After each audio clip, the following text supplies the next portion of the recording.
Sir प्रणाम। मैं हूं हिमांशु द्विवेदी और स्वागत है आपका हमारी खास पेशकश चर्चा में। चर्चा के तहत आज हम बेहद संजीदा विषय पर बात करेंगे। एक शब्द है रेवड़ी, हमारी जिंदगी से जुड़ा हुआ है। जब हम छोटे थे तो रेवड़ी के संदर्भ में सर्दियां आने का बड़ी गंभीरता से इंतजार कर दिया करते थे। रेवड़ी जो है एक मिठाई होती थी जो तिल और गुड़ से बनती थी। कुछ इलाके हैं जो रेवड़ी के संदर्भ में बेहद मशहूर हुए हैं, जिसमें से एक मेरा गृह नगर ग्वालियर भी है। ग्वालियर की रेवड़ी और गजक के बड़े चर्चे रहे। इसके अलावा मेरठ की रेवड़ी भी देश भर में मशहूर रही। रोहतक भी एक ऐसा इलाका है जहां गुलाब की गजक और रेवड़ी के संदर्भ में पूरे देश से मांग आती है और उसे पूरा किया जाता है। पर वो रेवड़ी वर्तमान में चर्चाओं में है, पर उस रेवड़ी का चर्चा नहीं है जिस रेवड़ी की मिठास को लेकर मुंह में पानी आ जाया करता था। अभी जो रेवड़ी के संदर्भ में बात की जा रही है वो उस रेवड़ी के संदर्भ में जो लोकोक्ति के तौर पर देश भर में प्रचलित थी कि अंधा बांटे रेवड़ी अपने अपने को दे, अर्थात कुल मिलाकर पात्र को नहीं मिलता। अब ये रेवड़ी को वर्तमान में चर्चा में लाए हैं देश के सम्माननीय प्रधानमंत्री नरेंद्र मोदी जी। नरेंद्र मोदी जी ने पिछले दिनों बुंदेलखंड एक्सप्रेस का लोकार्पण किया। उसी दौरान इस बात पर बड़ी नाराजगी जताई कि देश में ये जो सिलसिला चल निकला है रेवड़ियां बांटने का, जिसके तहत मुफ्त मुफ्त मुफ्त की संदर्भ में राजनीतिक दल ऐलान करते हैं, चुनाव जीतने के लिए इस प्रकार की घोषणाएं करते हैं और उसके चलते प्रदेश या देश की अर्थव्यवस्था पर भारी बोझ पड़ता है। और अगर ऐसे बोझ पड़ा तो विकास कार्यों के लिए पैसा कहां से आएगा। प्रधानमंत्री इस बात के लिए बेहद चिंतित थे और उन्होंने कहा कि इस पर रोक लगाया जाना जरूरी है। प्रधानमंत्री के द्वारा उठाए गए मुद्दे को भारतीय जनता पार्टी के एक नेता अश्विनी जी के द्वारा संजीदगी से ले लिया गया और वह सुप्रीम कोर्ट पहुंच गए। सुप्रीम कोर्ट में उन्होंने एक याचिका लगाई और मांग की कि सर्वोच्च न्यायालय इस संदर्भ में हस्तक्षेप करे और चुनाव आयोग को निर्देशित करे कि कोई राजनीतिक दल अब मुफ्त की योजनाओं के संदर्भ में घोषणा न कर पाए, और अगर वह ऐसा करता है तो उसकी मान्यता रद्द कर दी जाए, उसके चुनाव लड़ने के संदर्भ में प्रतिबंधित कर दिया जाए। सुप्रीम कोर्ट में इन दिनों इस मसले पर सुनवाई चल रही है। सुप्रीम कोर्ट के चीफ जस्टिस जो अभी कुछ ही दिन में सेवानिवृत्त होने वाले हैं, रमन्ना जी, वो इस सुनवाई के दौरान अलग अलग किस्म की टिप्पणियां कर रहे हैं। वो टिप्पणियां चर्चाओं में आ रही हैं और इन चर्चाओं के बीच में प्रधानमंत्री नरेंद्र मोदी जी एक बार फिर इस विषय को लेकर देश को संबोधित किए। एक एथेनॉल प्लांट का लोकार्पण वह पिछले दिनों कर रहे थे, उसमें उन्होंने काले रंग को लेकर तो टिप्पणी की ही, इस रेवड़ी को लेकर एक बार फिर अपनी नाराजगी जाहिर की। कुल मिलाकर यह है कि अब देश के तमाम राजनीतिक दलों के संदर्भ में राजनीतिक विश्लेषक ये महसूस कर रहे हैं कि भाजपा का मुकाबला करने के लिए उन्होंने भी नुस्खे खोज लिए हैं और यही कुल मिलाकर विवाद की जड़ है। खास तौर पर आम आदमी पार्टी जिस प्रकार से मुफ्त का ऐलान करती है, उसे आने वाले समय में भाजपा के लिए खतरे की घंटी समझा जा रहा है। एक तरफ सुप्रीम कोर्ट है जो देश के अर्थव्यवस्था की दृष्टि से इस मामले को लेकर चिंताएं जता रहा है। दूसरी तरफ देश के सम्माननीय प्रधानमंत्री जो भारतीय जनता पार्टी के सर्वोच्च नेता भी हैं, उन्हें लग रहा है कि यह सिलसिला कुछ ज़्यादा ही बड़ा स्वरूप ले गया है, इसलिए इस पर रोक लगाने की जरूरत है। और तीसरी तरफ वो विपक्षी दल हैं जिनका कहना है कि आप अगर करें तो वो जन कल्याण है और हम अगर करने की कोशिश करें तो वह रेवड़ी है। ये फ़र्क कैसे मंजूर किया जा सकता है? तो ऐसे नाजुक मसले पर ही कुछ संजीदगी भरी चर्चा करने का इरादा आज हमने किया है। इस चर्चा का हिस्सा बनने के लिए 4 खास मेहमान हमारे साथ जुड़ रहे हैं, जिनके संदर्भ में हमारी अपेक्षा है कि वह दलगत भावनाओं से ऊपर उठकर कुछ यथार्थपरक बातचीत में हमारे साथ सहयोग करेंगे। लेकिन उनसे आपको परिचय कराएं और इस गंभीर विषय पर कुछ वास्तविक मुद्दों को लेकर बातचीत करें, उससे पहले समय है आज के विचार सूत्र का। हमारा आज का विचार सूत्र कहता है कि जो लोग हर समय आपकी हाँ में हाँ मिलाते हैं या फिर आपसे किसी भी चीज के लिए बड़े बड़े वादे करते हैं, तो ऐसे लोगों से भी आपको दूरी बनाकर रखनी चाहिए। ऐसे लोग समय आने पर अपने वादे से मुकर जाते हैं। चाणक्य नीति के अंतर्गत यह सूत्र हमें प्राप्त हुआ। यह सूत्र नेताओं के लिए नहीं बल्कि जनता के लिए। जनता को ही विचार करना है कि किन के वादों पर एतबार करना है और किन के वादों पर एतबार नहीं करना है। किन के वादों के पीछे मंशा केवल सत्ता में आना है या वाकई मंशा लोगों का कल्याण करना है। जिस राजनीति को एक समय सेवा का माध्यम करार दिया जाता था, वो वर्तमान में सिवाय मेवा के अतिरिक्त कुछ नहीं रह गई है। यह इस देश का अधिकांश समुदाय महसूस करता है। इस बात को जहन में रखते हैं और उसके साथ अपनी चर्चा को आगे बढ़ाते हैं, जिसका हिस्सा बनने के लिए हमारे साथ 4 खास मेहमान हैं। हमारे साथ यशपाल सिसोदिया जी हैं, भारतीय जनता पार्टी के वरिष्ठ नेता हैं, कई बार के विधायक हैं। वह हमारे साथ डॉक्टर राजू वाघमारे जी हैं, भारतीय राष्ट्रीय कांग्रेस के राष्ट्रीय प्रवक्ता हैं। हमारे साथ विकास गोयल जी हैं, आम आदमी पार्टी जो खास तौर पर इस मुद्दे को लेकर निशाने पर है, उसके प्रवक्ता हैं, वह भी हमारे साथ है। और इन सब के बीच में निष्पक्ष और निर्भीक दोनों की बड़ी सख्त जरूरत है, ऐसी राय देने के लिए वरिष्ठ पत्रकार डॉक्टर राकेश पाठक जी भी हमारे साथ हैं। आप सभी का स्वागत है। चर्चा की शुरुआत यशपाल सिसोदिया जी से ही करते हैं और उनसे समझने की कोशिश करते हैं। किसान सम्मान निधि के नाम पर देश भर के 10 करोड़ किसानों को 6,000 रुपये सालाना बांटने वाली सरकार के मुखिया माननीय नरेंद्र मोदी जी मानते हैं ये रेवड़ी कल्चर देश के लिए घातक है। लोग समझ नहीं पा रहे हैं। एक हिस्सा है जो इस बात के संदर्भ में समझ पाने में नाकाम है कि आप स्वयं समय समय पर ऐसी घोषणाएं लोगों के बीच में करते रहे हैं। अतीत आपका स्वयं इन घोषणाओं के साथ भरा रहा है। जिस मध्य प्रदेश से आप ताल्लुक़ रखते हैं वहाँ पर लाडली लक्ष्मी योजना, मुख्यमंत्री संबल योजना, बिजली के संदर्भ में अलग अलग घोषणाएं, इन सब के माध्यम से जनता के वोट लेने की कोशिश आप खुद करते रहते हैं। और आज अन्य विपक्षी दल जब आपसे होड़ में आगे दिखने लगे तो आपको लगने लगा ये देश के लिए, प्रदेश के लिए ठीक नहीं है। क्यों? डॉक्टर साहब, आपने प्रारंभ में ही कहा कि आज की बैठक चर्चा का विषय भी बने और हमारी चर्चाएं सार्थक परिणाम तक भी पहुंचे जी। कि आपने बहुत महत्वपूर्ण विषय आज लिया है रेवड़ी को लेकर के। जी। हमारी अपनी सरकारों की जवाबदेही और जिम्मेदारी जन कल्याणकारी योजनाओं को, गरीबों को आत्मनिर्भर बनाने के लिए, उनको संबल देने के लिए जी, न कि रेवड़ियां बांटने को लेकर के। उससे निकम्मा होगा डॉक्टर साहब व्यक्ति, समाज और समूह जी। आलसी भी बनेगा। और जिस प्रकार से चुनाव के दौरान डॉक्टर साहब, मैं तो कई चुनाव लड़ा हूं, अगर हम पैसा बांटना, शराब बांटना, पाइजा बांटना, साड़ी बांटना, ये सब कहीं निर्वाचन की गाइडलाइन में नहीं है और वो आपत्तिजनक होता है। तो वे राजनीतिक दल जो पानी के लिए जलकर की राशि मुफ्त कर दी जाएगी, बिजली मुफ्त कर दी जाएगी, आदि आदि लोक लुभावन बातें करते। तो निर्वाचन आयोग को भी, चूंकि आपने आज कहा है, इस सार्थक बहस का कहीं ना कहीं परिणाम मूलक हमारी चर्चा आना चाहिए। तो निर्वाचन आयोग को भी मैं इसमें शामिल करना चाहूंगा आपकी इस महत्वपूर्ण डिबेट में कि घोषणा पत्र में अगर इस प्रकार की बिजली माफ कर दी जाएगी, नल का बिल फ्री कर दिया जाएगा, पानी का बिल माफ कर दिया जाएगा, ये चीजों की बजाय ये चीजें भी उसी प्रकार से इंगित कर रही जिस प्रकार से हम साड़ी, शराब और पैसे बांटने पर आपत्ति करते हैं। और डॉक्टर साहब देखिए, आयुष्मान योजना अगर प्रधानमंत्री नरेंद्र मोदी जी ने दी तो चुनाव की घोषणा पत्र में नहीं थी। अगर प्रधानमंत्री आवास इंदिरा जी के जमाने से चल रहे थे और आज हमने उसको ताकत दी है और एक गरीब का आवास बन जाए, ये हमारी जो एजेंडा है उस एजेंडे में डॉक्टर साहब हमारा शामिल था। पीडीएस सिस्टम के अंदर भी अगर गरीब को हम 1 रुपए किलो में गेहूं और 2 रुपए किलो में चावल दे रहे हैं तो डॉक्टर साहब खाद्यान्न के भंडार भरे और 80 करोड़ जनता को इसका लाभ प्राप्त हो रहा है। एमएसपी की मैं बात करूंगा तो किसान को जिस प्रकार से समर्थन मूल्य दिया जाता है वो देश की आवश्यकता है। अलग अलग प्रांतों में अलग अलग फसल करके एमएसपी होना ही चाहिए, समर्थन मूल्य होना ही चाहिए। डॉक्टर साहब, जहां तक आपने कहा कि माननीय प्रधानमंत्री जी ने किसान सम्मान निधि दिया, राज्य की सरकार भी दे रही है, हमारी सरकार दे रही है, इसलिए कि प्राकृतिक आपदाओं का सबसे ज्यादा अगर किसी पर असर पड़ता है डॉक्टर साहब तो वो है किसान। ऊपर आसमान है, नीचे धरती है, कभी सूखा कभी गीला, तो उसको आंशिक सहायता देने को लेकर के डॉक्टर साहब ये आवश्यकताएं बहुत जरूरी है। जन कल्याण के लिए डॉक्टर साहब मैं समझता हूँ कि बजट का संतुलन बनाना बहुत आवश्यक है।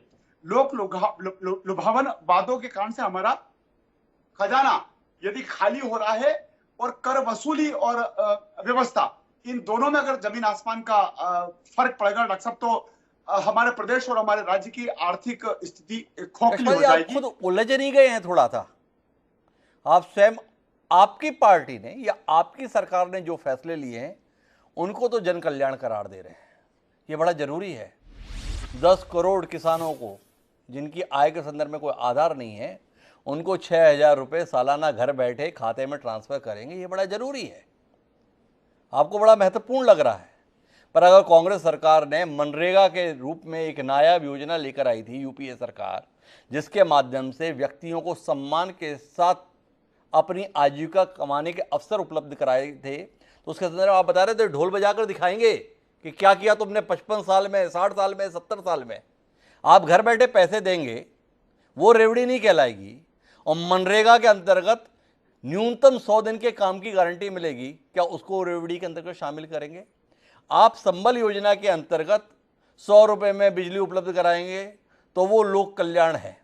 और अगर अरविंद केजरीवाल 300 यूनिट फ्री बिजली उपलब्ध कराएंगे तो वो बहुत ही बड़ा देश के साथ जुल्म कर रहे हैं, इसे आप चित्रित करेंगे। क्या आपको ये अपना चरित्र दोहरा दिखाई नहीं दे रहा? क्या आपको नहीं लग रहा है कि आप वाकई भ्रमित हो गए हैं? दरअसल जो कंपटीशन आपने शुरू किया उसमें आपको लग रहा है कि विपक्षी दल अब आपसे आगे निकल रहे हैं और इसलिए आपको लगने लगा है कि अब ये सिलसिला रुकना चाहिए, क्योंकि आपको जहां पहुंचना था आप तो पहुंच गए। देश की आप तो दुनिया की सबसे बड़ी राजनीतिक पार्टी बन गए।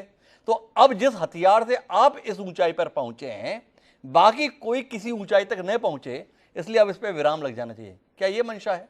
थोड़ा सवाल है, आपसे जानने में दिलचस्पी है। ऐसा मंशा नहीं डॉक्टर साहब, अपने अपने राज्यों की अपने अपने व्यवस्था है और अगर प्रधानमंत्री नरेंद्र मोदी जी ने इसको गंभीरता से लिया है तो देखिए, प्रधानमंत्री नरेंद्र मोदी जी का कोई भी चिंतन, कोई भी संकल्प और कोई भी सोच देश को दिशा देने वाला होता है। फिर चाहे वो स्वच्छता अभियान का मामला हो, चाहे वो कोरोना के संदर्भ का हो, चाहे अन्य व्यवस्था के अंतर्गत जिस प्रकार से प्रधानमंत्री नरेंद्र मोदी जी ने इस देश का सफल संचालन कर रहे हैं। और आज यदि सुप्रीम कोर्ट के दखल के बाद और सुप्रीम कोर्ट ने जिस प्रकार से रेवड़ियों को भी गंभीर मुद्दा माना है, उसको लेकर के अगर प्रधानमंत्री जी अपने भाषणों में, अपने वक्तव्य में अगर इसको सही करार देते हुए, भविष्य की चिंता करते हुए और इस प्रकार से अगर कोई निर्णय करते हैं, बात करते हैं जिसको आपने चर्चा का विषय बनाया, तो डॉक्टर साहब मैं समझता हूं कि राज्यों की अपनी व्यवस्था है, लेकिन कुल मिलाकर के भार सरकार के, केंद्र सरकार के ऊपर भी पड़ता है और राज्य सरकार के ऊपर भी पड़ता है।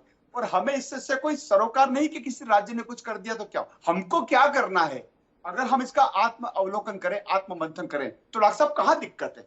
हमने किया है, माननीय मोदी जी ने इस बात को आगे बढ़ाने की कोशिश करिए। और अगर राज्यों के यशपाल जी, आपकी बात आगे बढ़ाने पर ऐतराज नहीं है, सवाल इस बात का है कि जब चुनाव होते हैं तो भारतीय जनता पार्टी खुद इस नुस्खे का इस्तेमाल करती है। तेलंगाना में चुनाव होता है, आपकी पार्टी खुद अपने घोषणा पत्र में शामिल करती है, हमें मौका दीजिए, अगर हमारी सरकार बनी हर किसान का 2 लाख तक का कर्जा माफ हो जाएगा।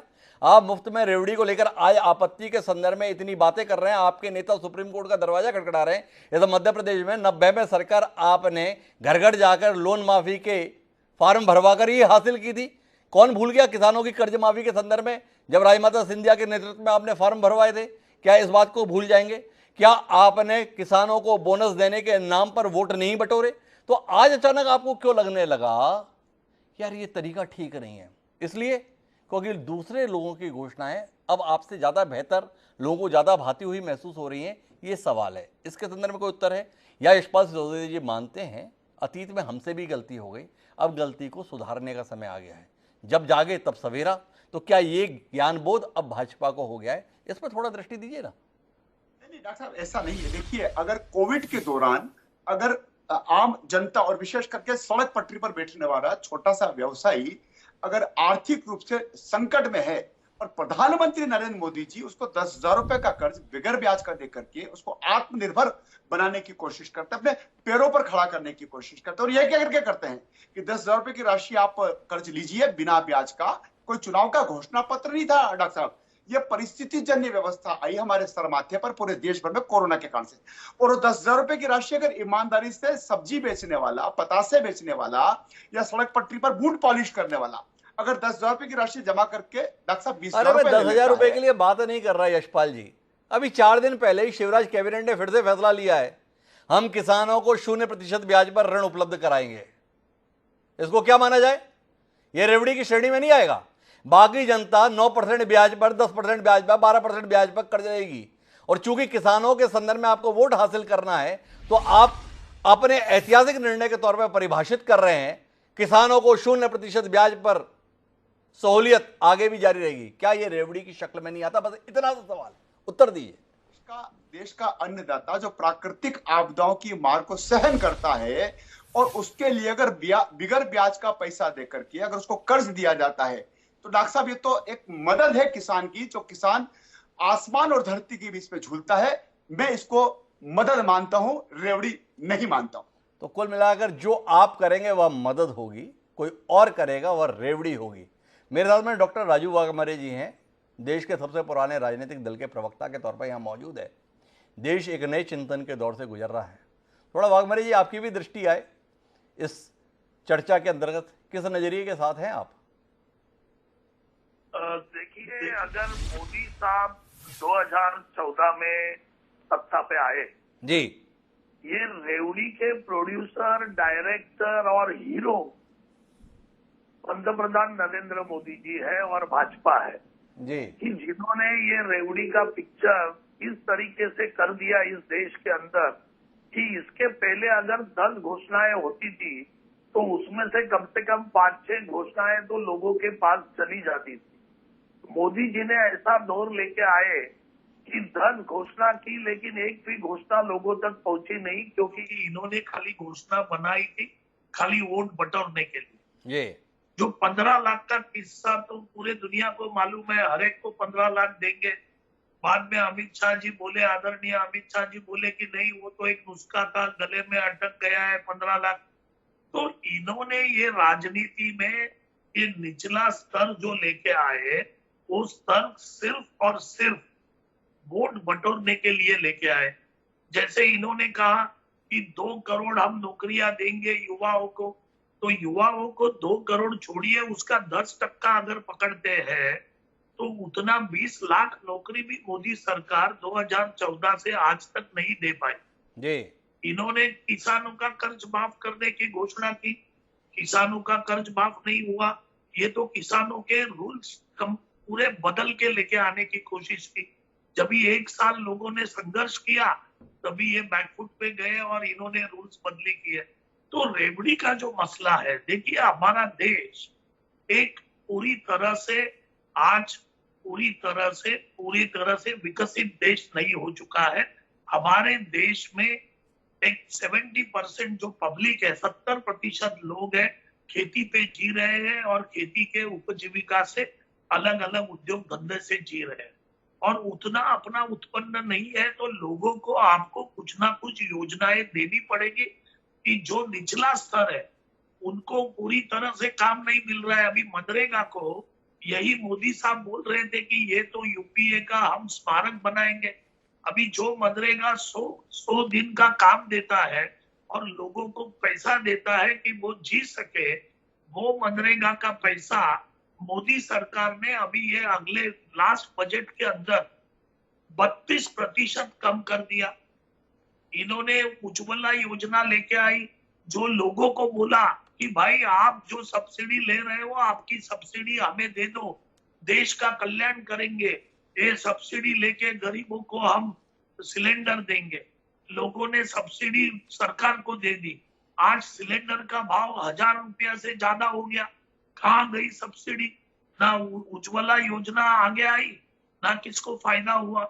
तो इन्होंने तो रेवड़ियों का बाजार बांटा है इस देश के अंदर। इन्होंने कर्जे किसके माफ किए?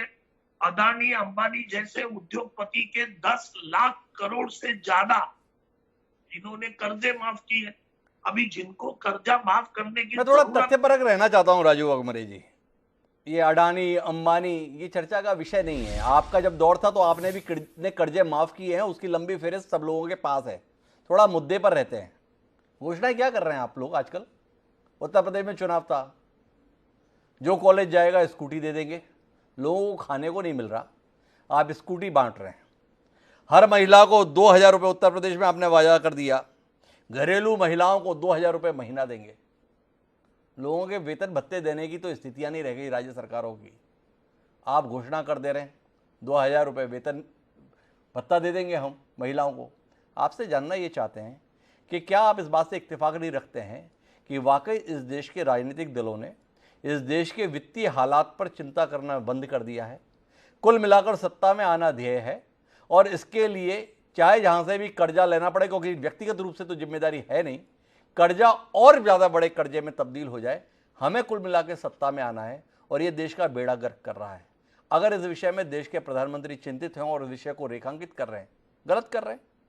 उन्होंने अतीत में क्या किया इसको लेकर तो हमने यशपाल सिसोदिया जी से इतनी बात कर ली, पर क्या आप नहीं मानते हैं वाकई समय है इन मुफ्त के संदर्भ में घोषणाओं को और इसके एवज में वोट पाने की चेष्टाओं को पे अंकुश लगाने का समय आ गया?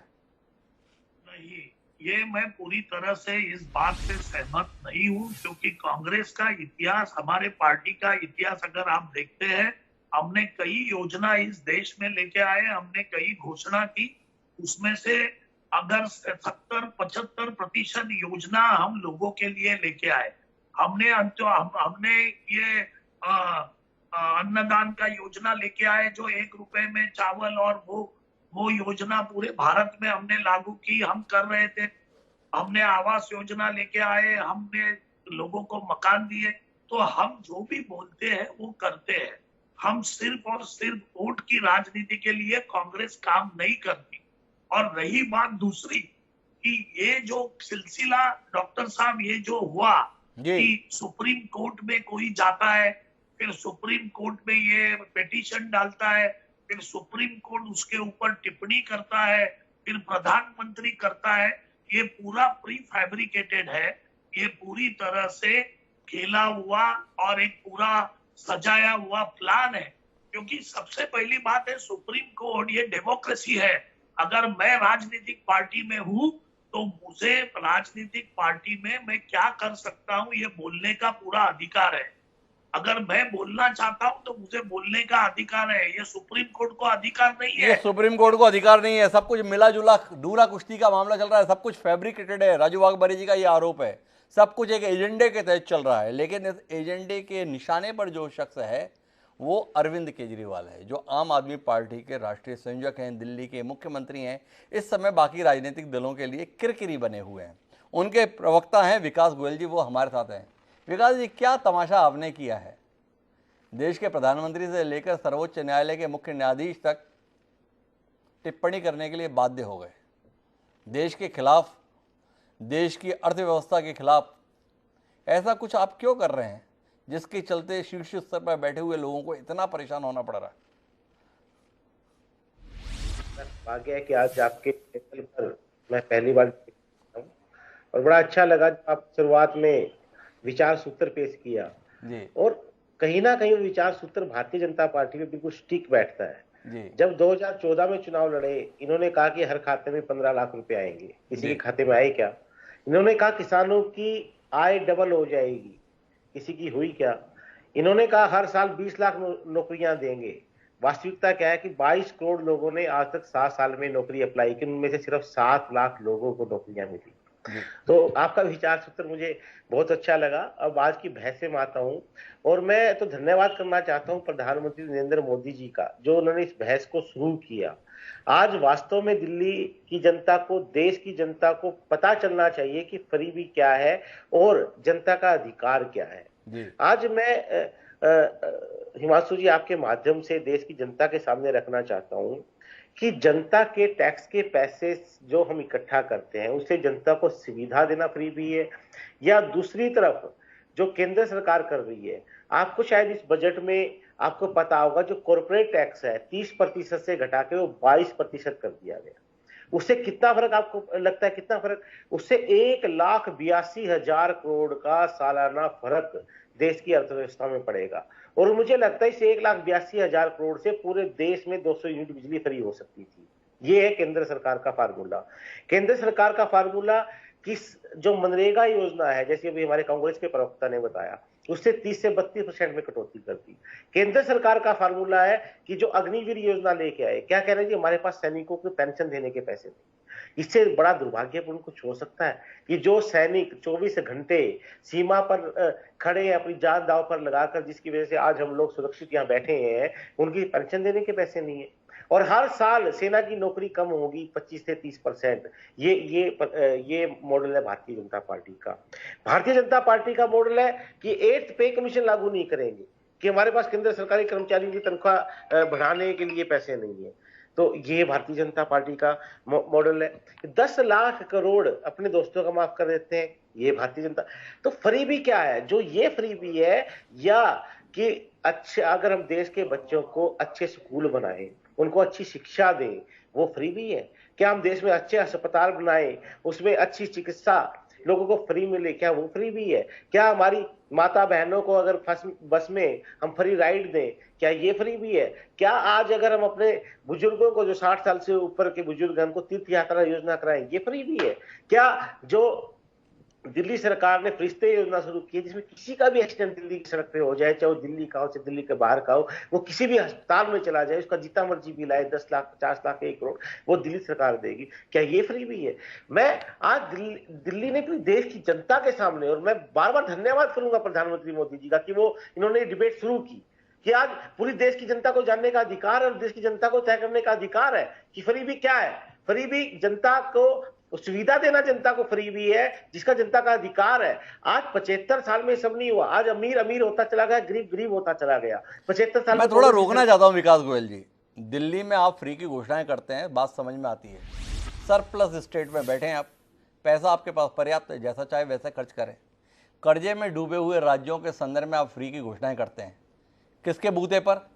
पंजाब में आपने घोषणाएं की, भगवंत मान हर 10वें दिन आकर दिल्ली में कटोरा लेके खड़े हो जाते हैं, हमें कुछ विशेष रूप से दे दीजिए। क्या आपको वाकई नैतिक रूप से अधिकार है फ्री की घोषणा के संदर्भ में? 300 यूनिट फ्री बिजली का आपने पंजाब में ऐलान किया, अब गुजरात में ऐलान कर रहे हैं। पंजाब बिजली बोर्ड के पास में अपने कर्मचारियों को देने के लिए वेतन तक के तो पैसे नहीं रहते, उसके लिए कर्जा मांगते रहते हैं। आप फ्री बांटने चले। आप महिलाओं के संदर्भ में घोषणा कर दे रहे हैं, घरेलू महिलाओं को 2000। कोई सवाल तो कर सकता है आपसे? ये बात आपसे जानना चाहते हैं।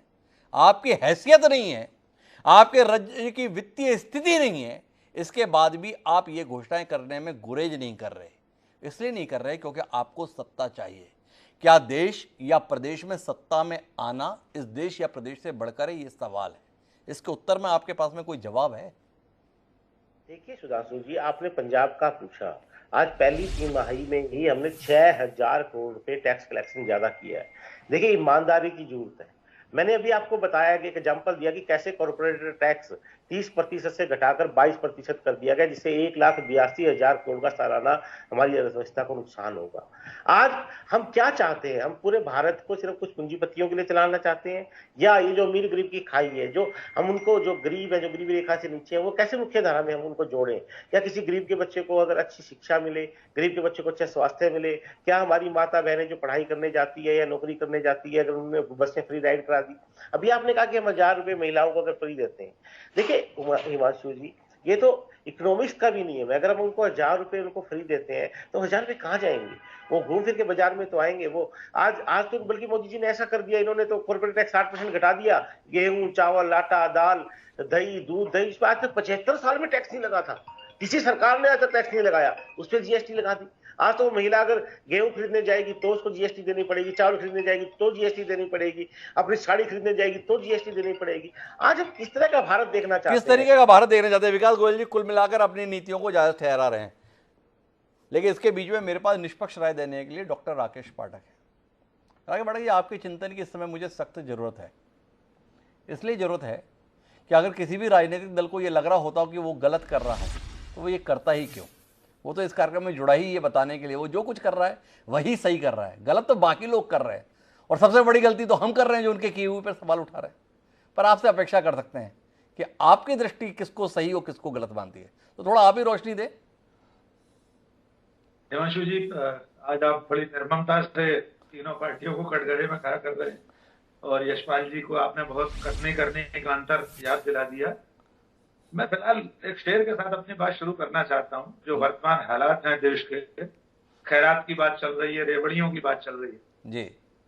नोमान शौक साहब का एक शेर है, हमको डराकर आपको खैरात बांटकर एक शख्स रातों रात जहांगीर हो गया। क्या बात। तो इस वक्त जो दौर है हमारे आसपास, हमारे मुल्क में, तो जो खैरात बांटने वाले जहांगीर हैं वे ही दूसरों के दामन पर दाग देख रहे हैं। लेकिन इस वक्त मैं उनके साथ हूं हिमांशु जी, उनकी चिंता में साथ हूं। माननीय प्रधानमंत्री नरेंद्र मोदी जी की इस फिक्र में साथ हूं कि उन्हें रेवड़ियों की चिंता हो रही है, और इसके पीछे गंभीरता से देखिए, डॉक्टर राजू वाघमारे जी ने, विकास जी ने, यशपाल जी ने जो बातें कही, एक भी तथ्य गलत नहीं है जी। लेकिन इसके पीछे की देश के मुखिया की चिंता की ओर ध्यान देने की जरूरत है हिमांशु जी। मुझसे आपने निष्पक्ष राय पूछी है, तो मैं 2-3 बिंदुओं पर बहुत साफ बात करना चाहता हूं। नंबर 1, हम और आप शायद इस बात को ध्यान नहीं दे पा रहे हैं।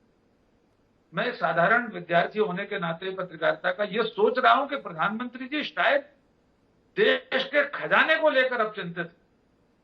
दोनों हाथों से पिछले 8 साल से वे खैरात बांट रहे हैं, तब उन्हें शायद न रेवड़ियों की ध्यान आई, न गजब की ध्यान आई। इससे पहले राजू वाघमारे जी भी बांटते रहे हैं, और अब विकास गोयल जी को अवसर मिला तो वे भी बांट रहे हैं खैरात।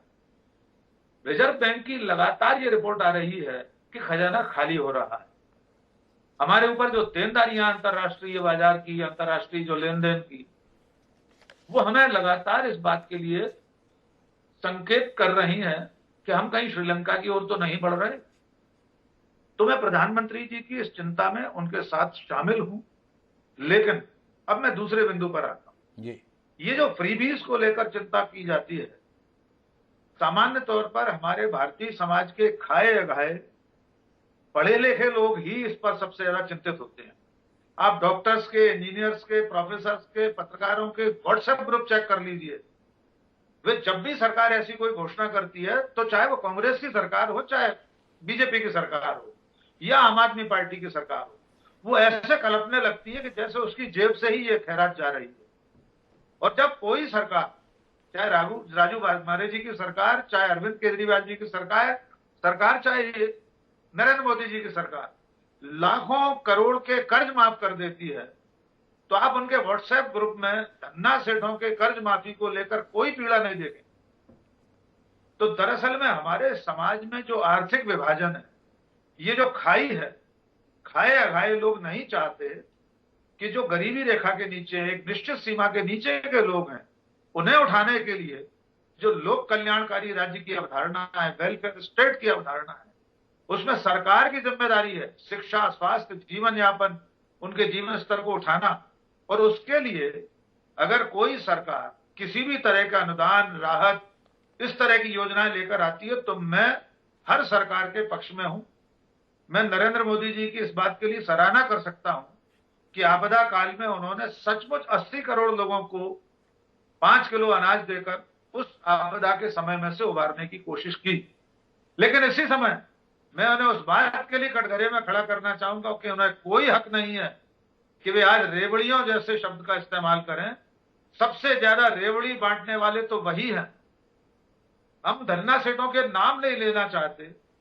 ऐसे ऐसे देश में महान धन्ना सेठ हैं जो खुद हजारों करोड़ के कर्ज में डूबे हैं। वे एक दिन सपना देखते हैं कि उन्हें एक कॉपर का कारखाना। मैं डॉक्टर मुकेश पाठक जी आपको बीच में रोकना चाहता हूं और आपसे जानना चाहता हूं, जो टिप्पणी मैंने पहले भी की थी उस पर थोड़ी सी आपसे रोशनी आई। आप स्वयं कह रहे हैं कि सबसे ज़्यादा रेवड़ियां तो इन्होंने ही बांटी जो आज आपत्ति कर रहे हैं। क्या आपको नहीं लग रहा है कि रेवड़ी बांटने की होड़ अब कहीं और बढ़ चली है और जो अभी तक इसे बांटकर जीतते आ रहे थे वो अपने आप को पिछड़ता हुआ महसूस कर रहे हैं, क्योंकि बाकी लोग ज़्यादा लोक लुभावन, ज़्यादा आकर्षक पैकेजिंग के साथ में अब बाजार में प्रस्तुत हो रहे हैं। इसलिए लग रहा है कि अब यह सिलसिला रुक जाना चाहिए। इस पर कुछ दृष्टि दीजिए ना। क्या आपको नहीं लग रहा है कि अब जो बाकी राजनीतिक दल है, वो विशेषकर अरविंद केजरीवाल नए नए नुस्खे लाकर अब मार्केट में प्रस्तुत कर रहे हैं, और जिस तरीके से उन्होंने पंजाब में क्लीन स्वीप किया है और अब गुजरात में भी एक आशंका आ रही है कि सत्ता में ना सही पर शायद मुख्य विपक्षी दल की हैसियत में आम आदमी पार्टी खड़ी हो जाए, इसलिए इस विषय पर गंभीरता से विचार करने के लिए देश को ध्यान दिलाया जा रहा है। डॉक्टर पाठक, मुझे देखिए, मैंने जो पहला कारण बताया प्रधानमंत्री चिंता का वो आर्थिक कारण है जी। मुझे ऐसा लग रहा है कि उन्हें लगातार अब ये रिपोर्ट दी जा रही योगी कि साहब आप जिस तरह से बांटते चले जा रहे हो, खजाना खाली हो रहा है जी। 6 महीने बाद हम किस दशा में होंगे जब हमें कर्जे चुकाने हैं सरकार को बहुत सारे। तो हो सकता है एक कारण ये हो। दूसरा कारण जिसे आप बार बार रेखांकित कर रहे हैं कि जिस औजार से वे चुनावी युद्ध जीत रहे थे, वो औजार अब दूसरे लोगों ने अपने हाथ में संभाल लिया है जी। हो सकता है ये भी चिंता का कारण हो, क्योंकि नरेंद्र मोदी जी बिहार के चुनाव में बोली जैसी लगा रहे थे। आपको याद होगा पिछले चुनाव में 25,000 करोड़ कर दूं, 50,000 करोड़ कर दूं, 75,000 करोड़ कर दूं। पिछले 3 सालों के स्वतंत्रता दिवस के लाल किले के भाषण आप याद कर लीजिए माननीय प्रधानमंत्री जी के। 1 लाख करोड़ की योजनाएं, 110 लाख करोड़ की योजनाएं, और आज 72 घंटे पहले सोशल मीडिया पर वे तीनों वीडियो क्लिप आना शुरू हो गई हैं कि इस बार वे कितने लाख करोड़ की घोषणाएं कर सकते हैं। तो राजनीति के हमाम में सब रणवीर हैं।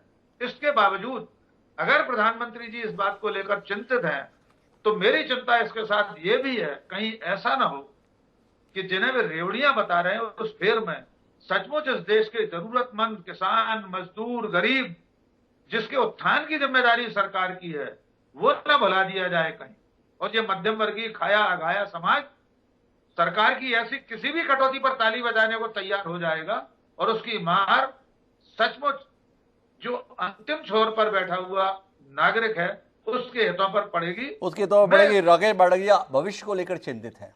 मैं वापस यशपाल सिसोदिया जी के पास आना चाहता हूं और उनके साथ थोड़ा अतिरिक्त समय भी लगाना चाहता हूं, क्योंकि देश के सबसे बड़े राजनीतिक दल का प्रतिनिधित्व वो यहाँ कर रहे हैं। देश के प्रधानमंत्री के द्वारा दिए गए वक्तव्य के बचाव के लिए, समर्थन के लिए वो यहाँ मौजूद हैं।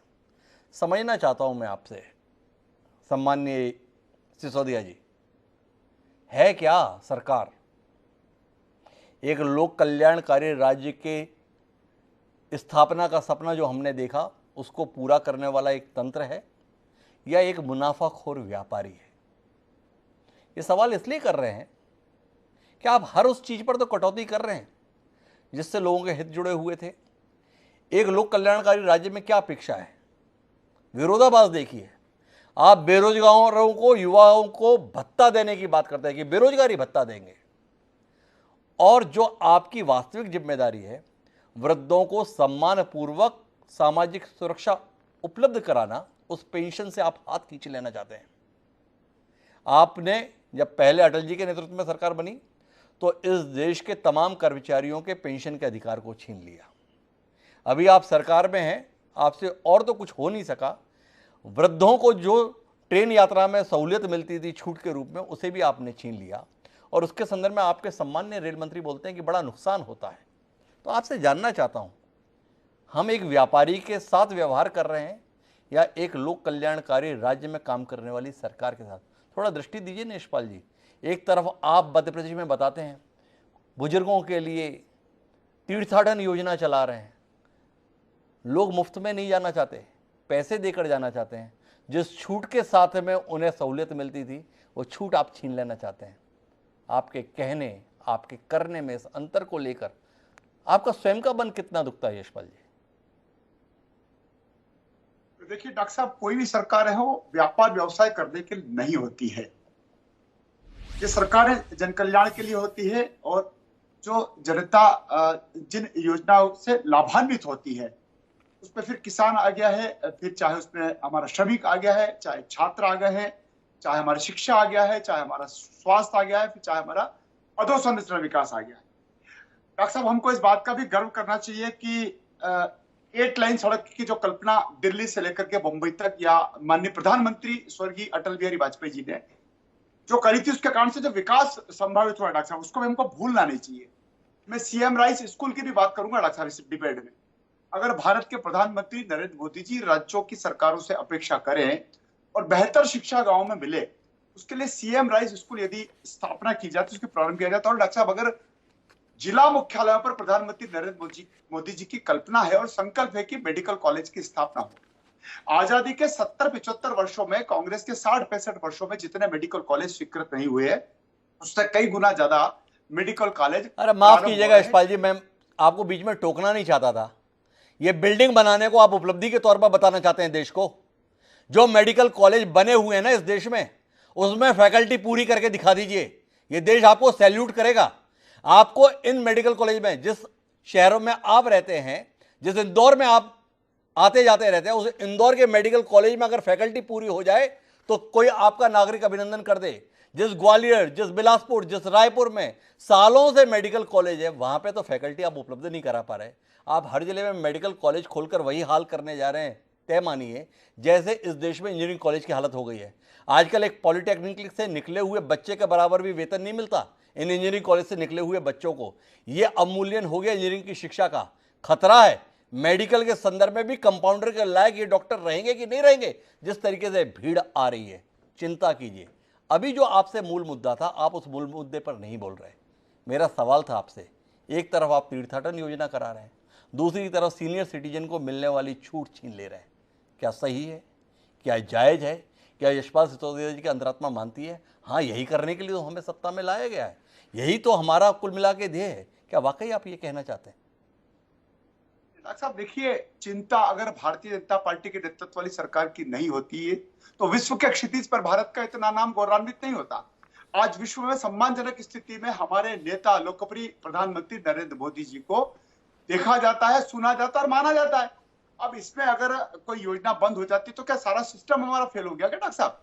और देखिए डॉक्टर साहब, मेरा फिर निवेदन है कि ये व्यवस्था है, और इस व्यवस्था में अगर आप किसान को 6,000 रुपए सम्मान निधि देने पर भी आपत्ति करें और प्रधानमंत्री आवास में 2.5 लाख रुपए और 1.5 लाख रुपए देने में भी आपत्ति करें, और अगर आप सीएम राइस स्कूल को भी स्वीकार न करें, आप मेडिकल की सुविधा बढ़ाने की बात को भी स्वीकार न करें, तो डॉक्टर साहब प्रधानमंत्री नरेंद्र मोदी जी स्वीकार करने से इनकार कहाँ किया यशपाल जी? मैंने तो केवल एक सवाल किया मासूम सा, इसका उत्तर आपने नहीं दिया कि क्या जो मेडिकल कॉलेजेस हैं उनमें फैकल्टी उपलब्ध है? जो आप नए मेडिकल कॉलेज के संदर्भ में बात कर रहे हैं, क्या ईंट गारे की बनी हुई दीवारों को कॉलेज की संख्या दी जा सकती है? ये सवाल है।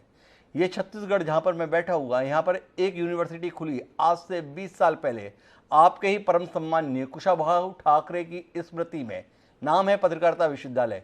20 साल हो चुके हैं उस विश्वविद्यालय को बने हुए, आज तक एक प्रोफेसर की नियुक्ति नहीं कर पाया वो विश्वविद्यालय। एक डिपार्टमेंट भी शायद इससे ज्यादा सम्मानजनक स्थिति में रहता है। ये शिक्षा की स्थितियां हैं। आप बनाइए जितनी चाहिए यूनिवर्सिटी, लेकिन आप बिल्डिंग बना रहे हैं, आप शिक्षा का स्तर नहीं सुधार रहे हैं। मैं अपनी चर्चा को और विस्तार देता हूं आपसे बात करते हुए, और आपसे जानना चाहता हूं कि आप इतनी बड़ी बड़ी बातें बोल रहे हैं, आप सामान्य व्यापारी के संदर्भ में अपेक्षा करते हैं कि उसको कलेक्टेड रेट पर भुगतान होना चाहिए दैनिक मजदूरी का। क्या आपकी सरकारें इस देश में काम कर रहे आंगनवाड़ी कार्यकर्ताओं को दैनिक मजदूरी के बराबर भी भुगतान करने के लिए तैयार हो पाई हैं? इसके संदर्भ में टिप्पणी करिए ना। आप रेवड़ी की बात जाने दीजिए, आप लोगों को उनकी मेहनत का वाजिब हक देने के लिए तैयार हैं? क्या इस देश के आंगनवाड़ी कार्यकर्ताओं के संदर्भ में आपने संवेदनशीलता दिखाई? आप बता रहे हैं किसानों के संदर्भ में 6,000 रुपए सालाना सम्मान निधि दे रहे हैं। लोगों का वाजिब हक तो आपसे दिया नहीं जा रहा। सारी सरकारों से बात कर रहे हैं इतने बड़े अनुदान की, माननीय विकास जी बता रहे हैं 2,000 रुपए महिलाओं को, हर महिला को देंगे भत्ता, बेरोजगारों को 3,000 रुपए गुजरात में देंगे। अरे ये लाखों जो आंगनवाड़ी कार्यकर्ता हैं, उनकी मेहनत का वेतन तो देने की हैसियत बना नहीं पा रहे आप लोग, और मुफ्त की झड़ी लगा रहे हैं। कैसे जायज ठहराएंगे आप अपनी नीति को, अपनी नीयत को? डॉक्टर साहब थोड़ा सा पीछे ले जाना चाहता हूँ। आप तो मध्य प्रदेश से ही प्रतिनिधित्व करते हैं और दिग्विजय सिंह जी के मुख्यमंत्री कार्यकाल को आपने देखा होगा। 500 रुपए में शिक्षक थे, वो शिक्षा कर्मी थे डॉक्टर साहब जी। और पंचायत का सचिव 250 रुपए में था। 500 रुपए में शिक्षा पंचायत का सचिव हुआ करता था। आज पंचायत के सचिव को, और अगर आप हमारे शिक्षकों का वेतन तो ऐसी नीति बनाने वाले दिग्विजय सिंह हैं कहां? क्या ये आपकी समझ में नहीं आ रहा माननीय सिसोदिया जी? भाई ऐसी नीतियों ने ही कुल मिलाकर 2003 में दिग्विजय सिंह को 37 सीटों पर ला दिया, 10 साल तक के लिए किसी भी पद से महरूम कर दिया। क्या वह दिग्विजय सिंह आपके लिए आदर्श हो गए यशपाल जी? क्या उन दिग्विजय सिंह के बताए हुए रास्ते पर, उनकी नीतियों पर चलने का संकल्प आपने ले लिया है जो आप हमको स्मरण करा रहे हैं? भाई दिग्विजय सिंह किस स्थिति में है पिछले 20 साल से, ये भी तो देखिए। डॉक्टर साहब स्मरण इसलिए करूंगा मैं, आप मेरे फ्लो को तोड़ेंगे बीच में बोल करके।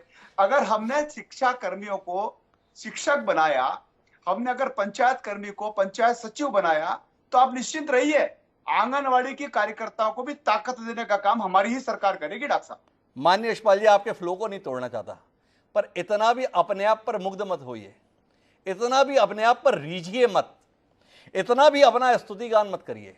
आपने 500 रुपए पाने वाले शिक्षा कर्मी को शिक्षक बनाया, किसी को इंकार नहीं।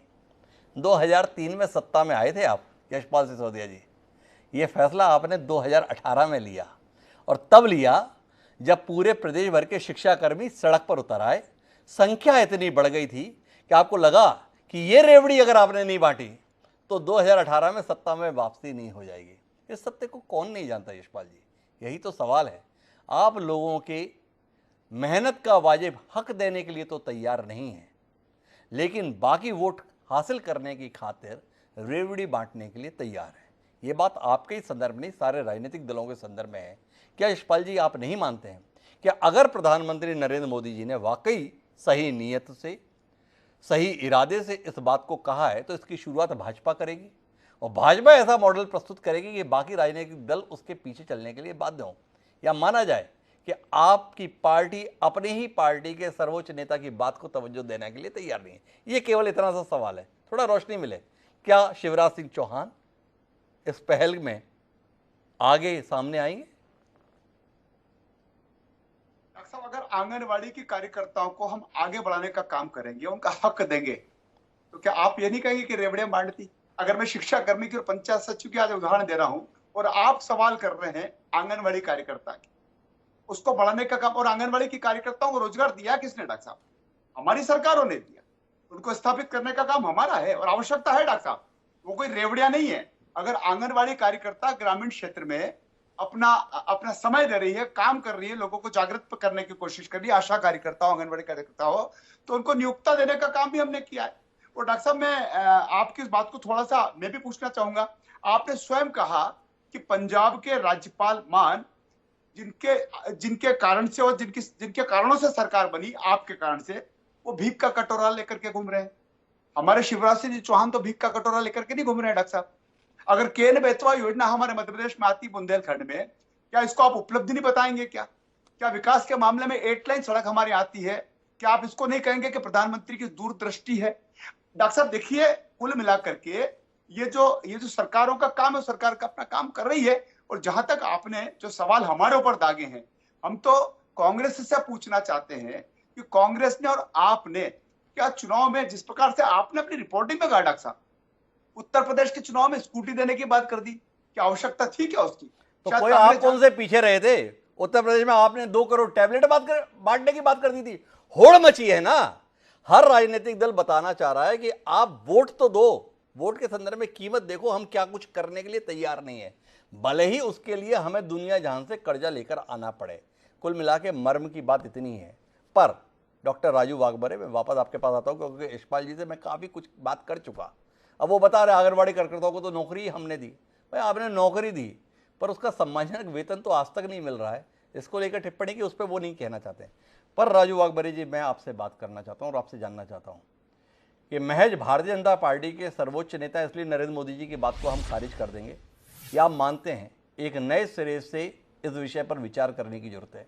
वाकई देश के आर्थिक हालात और देश की नीतियाँ, इन दोनों के बीच में सामंजस्य बनाने की जरूरत है कि जरूरतमंदों को लाभ मिल सके और गैर जरूरतमंद लाभान्वित न हो सके। क्या इस संदर्भ में आपका इंकार है? मैं बिल्कुल आपके मत से डॉक्टर साहब तैयार हूं और सहमत हूं कि इसी तरीके का व्यवहार कोई भी सरकार ने करना चाहिए कि जरूरतमंदों को फायदा पहुंचाना चाहिए और जिनको जरूरत नहीं है उनको किसी भी तरह का लाभ की जरूरत नहीं है। लेकिन इसका उल्टा 2014 से अपने देश में हो रहा है। जो भाजपा की सरकार है वो फायदा दे रही है कॉर्पोरेट टैक्स के हिसाब से, जो फायदा दे रही है लोन 10-10 लाख करोड़ के लोन माफ करने के लिए। वो किनके लोन माफ कर रहे हैं? जिनके पास बिजनेस है, जिनके पास भरपूर पैसा है, जो ये लोन आज नहीं तो कल 10 साल में पे कर सकते हैं, देश को वापस दे सकते हैं, उन्हीं लोगों का 10-10 लाख करोड़ अगर आप माफ करोगे तो ये पैसा आपके पास आएगा नहीं। और ये पैसा अगर आपके पास आएगा नहीं तो देश का कल्याण आप कैसे करोगे? और फिर देश का कल्याण करने के लिए आपको दही, दूध और इस सब चीजों के ऊपर टैक्स लगाना पड़ रहा है। और जो लोगों के ऊपर ज्यादा टैक्स लगना चाहिए या जिनसे वसूलना चाहिए उनको आप माफ कर दे रहे। तो राजू वाघबरे की 2 विषयों पर आपत्ति है। उनका एक तो कहना यह है कि देश में धनाढ्य वर्ग की कर्ज माफी का जो ये सिलसिला है, इसे रुकना चाहिए, ये बात ठीक नहीं है। और देश का जो जरूरतमंद तबका है उसकी जरूरत की चीज़ों पर भी टैक्स लगाया जा रहा है, ये और भी बड़ा गुनाह है। इन दोनों गुनाह के संदर्भ में डॉक्टर राजू वाघबरे, जो भारतीय राष्ट्रीय कांग्रेस के प्रवक्ता हैं, अपनी स्पष्ट आपत्ति दर्ज करा रहे हैं। पर इन सब के बीच में हम आखिरी टिप्पणी के लिए विकास गोयल जी एक बार फिर आपके पास आ रहे हैं और आपसे जानना चाहते हैं, आप दिल्ली मॉडल को पूरे देश का मॉडल क्यों बनाना चाहते हैं? ये बात बार बार इसलिए कह रहा हूं कि दिल्ली एक सरप्लस स्टेट है। आपके पास खजाने में पैसा रहता है, आपके आधे से ज़्यादा खर्चे केंद्र सरकार के द्वारा उठाए जाते हैं। आपको सुरक्षा के संदर्भ में खर्च नहीं करना पड़ता है, बाकी चीज़ों के संदर्भ में खर्च नहीं करना पड़ता है, इसलिए आपके पास पैसा रहता है। तो पैसा आपके पास रहता है तो आप उसे बांटते फिरते हैं। पर उसी मॉडल के आधार पर बाकी देश को बरगलाने की कोशिश क्यों करते हैं, ये सवाल लोग उठाते हैं। इस पर कोई टिप्पणी करेंगे? क्योंकि पंजाब के संदर्भ में बता दिया हमने, हालत खराब से और ख़राबी हो रही है। 6,000 करोड़ रेवेन्यू ज़्यादा आ गया। देश में 1 लाख करोड़ का जीएसटी कलेक्शन आता था, 1,63,000 करोड़ आ गया। तो देश दुगने पे पहुंच गया। आप 6,000 करोड़ में मुक्त हो रहे हैं। थोड़ा रोशनी दीजिए। देखिए हिमांशु, सबसे पहली बात मैं कहूंगा, आज हम आजादी की 75वीं सालगिरह मना रहे हैं जी। और इस पर अगर हम जो जनता को सुविधाएं देते हैं उनको फ्री की रेवड़ियां कहना, कहीं ना कहीं में मुझे बड़ा दुख होता है इस बात को। जी। दूसरा आपने कहा दिल्ली के बारे में कि यहाँ पर आपके ऊपर वजन कम है, ऐसा नहीं है हिमांशु। देखिए, जो सेंट्रल टैक्स दिल्ली के लोग, दिल्ली की जनता सेंट्रल गवर्नमेंट को देती है, करीब 1.5 लाख करोड़ रुपए सेंट्रल टैक्स, जो इनकम टैक्स एक्साइज, वो दिल्ली की जनता केंद्र सरकार को देती है। उसके बदले दिल्ली को सिर्फ 325 करोड़ रुपए मिलते हैं, जबकि दूसरी स्टेट्स को 38%, 40% ऐसे मिलते हैं जी। तो अगर सेंट्रल गवर्नमेंट यहाँ पे कोई खर्चा उठा रही है, कोई रोड बनवा रही है, कोई वो कर रही है, तो कोई एहसान नहीं कर रही दिल्ली की जनता पे। वो जो सेंट्रल टैक्स का सारा पैसा केंद्र सरकार अपने पास रख रही है।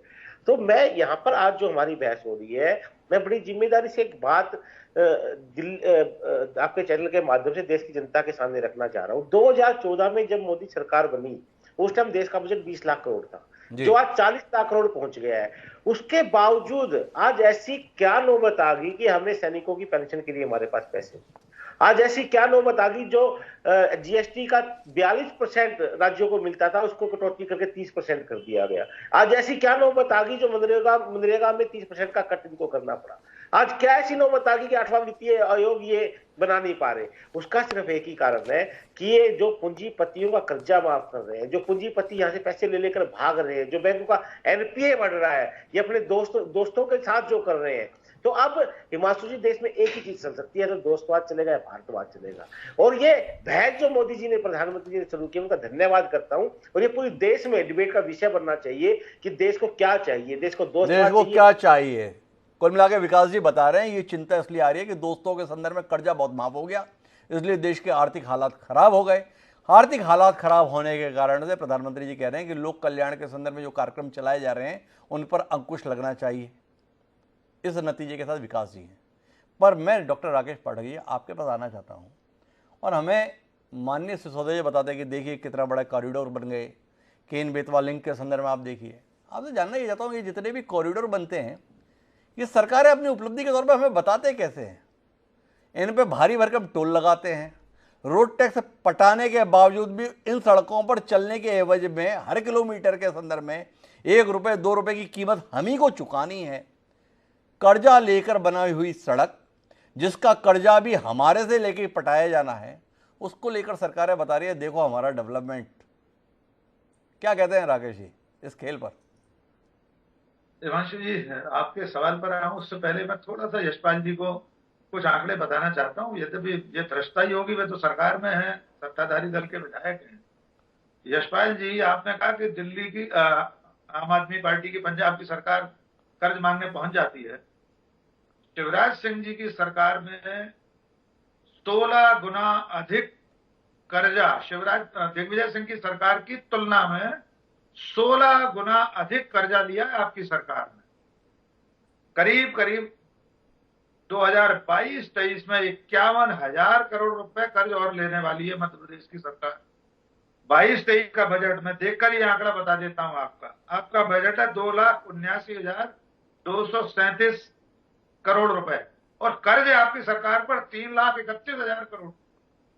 तो ये मत कहिए कि भगवंत मान कटोरा लेकर रोज पहुंच जाते हैं और मध्य प्रदेश की सरकार पर कर्जा नहीं। बहुत कर्ज में डूबी है मध्य प्रदेश सरकार, मैं और आप भी उस कर्ज में डूबे हुए हैं। प्रति व्यक्ति 41,000 रुपए मध्य प्रदेश के प्रत्येक नागरिक पर कर्ज है। इस बिंदु को यहीं तक छोड़ता हूं।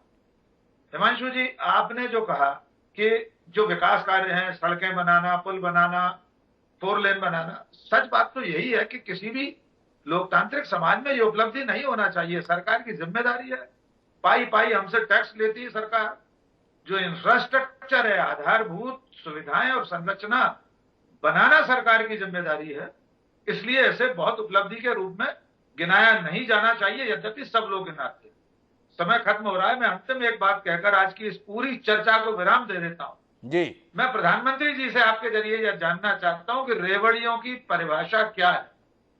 क्योंकि वे जुमले और इस तरह की तुकबंदियां, नुक्ते बनाने के शौकीन हैं, तो जब तक देश के प्रधानमंत्री स्वयं स्पष्ट न करें कि इन चीजों में से ये रेवड़ी है, ये गजक है, ये विकास कार्य है, ये उपलब्धि है, जब तक वे ये न बता दें कि रेवड़ी क्या वे किसे रेवड़ी मानते हैं? वो किसे रेवड़ी मानते हैं? बड़ी ही तर्कपूर्ण बात डॉक्टर राकेश पाठक ने रखी है कि आखिर रेवड़ी की परिभाषा क्या है, स्पष्ट होनी चाहिए।